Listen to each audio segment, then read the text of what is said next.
Welcome back to Western Water Weekly. We're glad you're here. It's Sunday, June 22nd, and we're recapping water news from across the Colorado River Basin and beyond. From drought alerts to tree giveaways and public land controversies, there's a lot to cover. So, let's get started. We begin with promising news from Denmark. Scientists have tested a new way to measure soil moisture using naturally occurring gamma rays emitted by elements in the ground. This method could be a game changer for farmers and water managers in the western United States. Instead of relying on traditional soil sensors that only measure a single point, this method picks up moisture changes across entire fields, up to tens of meters wide and more than a foot deep. How does it work? Certain elements in soil, like potassium and thorium, naturally release tiny amounts of radiation. As the soil gets wetter, the radiation drops. Sensors above ground can detect this change and estimate how much water is in the soil. The results were very accurate, comparable to industry standards, without needing to dig into the earth. And while the study was done in a wetter climate, scientists say this could be a useful drought and wildfire planning tool here in the arid West. Turning to the Bureau of Reclamation's latest outlook, things are looking tough for both the Bighorn and North Platte River systems in Wyoming. Snowmelt runoff into key reservoirs like Bighorn Lake and Boysen Reservoir is far below average, some less than half of what is typically expected. The North Platte River Basin is also hurting, with only 50% of normal runoff projected through July. Despite the low inflows, Reclamation says that irrigation deliveries this year will likely be close to normal. But with reduced water in storage and higher irrigation needs expected later this summer, water managers and farmers will need to keep a close eye on conditions.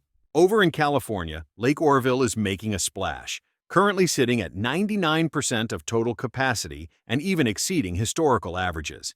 That's good news for water supply and recreation, but it comes with new rules. To prevent the spread of invasive golden mussels, the California Department of Water Resources is requiring all watercraft to pass inspection before launching.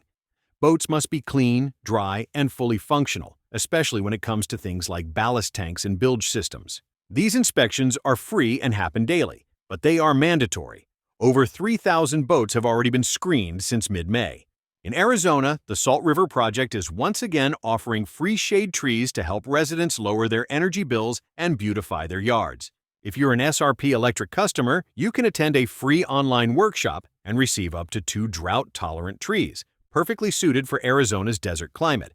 Available species include mesquite, palo verde, desert willow, and more. According to the U.S. Department of Energy, these trees can reduce a home's energy use by as much as 25%. That's a win for your wallet and for the environment.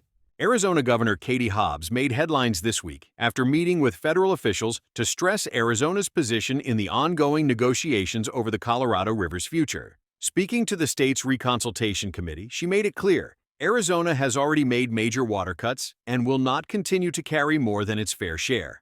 She emphasized Arizona's conservation achievements, support for tribal water rights, and the state's role in feeding the nation.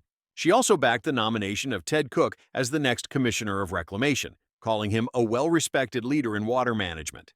A new proposal in the U.S. Senate is drawing fierce criticism.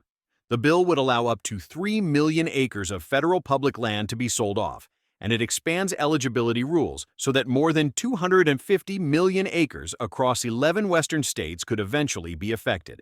This includes land currently used for grazing, hunting, recreation, wildlife habitat, and cultural preservation. California Governor Gavin Newsom, Arizona Senator Mark Kelly, and dozens of conservation groups have slammed the plan.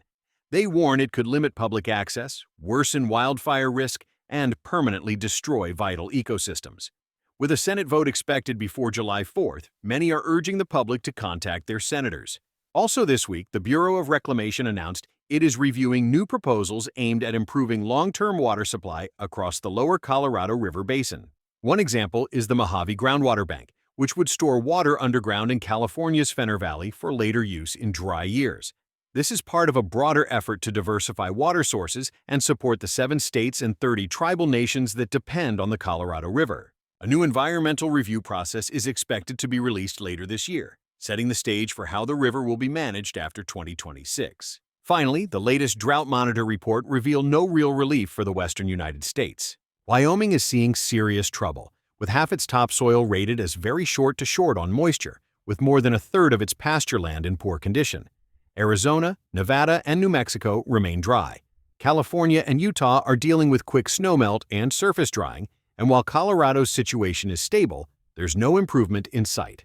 Hot, dry conditions are expected to persist, keeping wildfire danger and water stress high. That's it for this week's Western Water Wrap-Up. Thanks for staying informed. Be sure to like, subscribe, and follow us at westernwater.com for daily updates and details on the stories in this video. See you next week.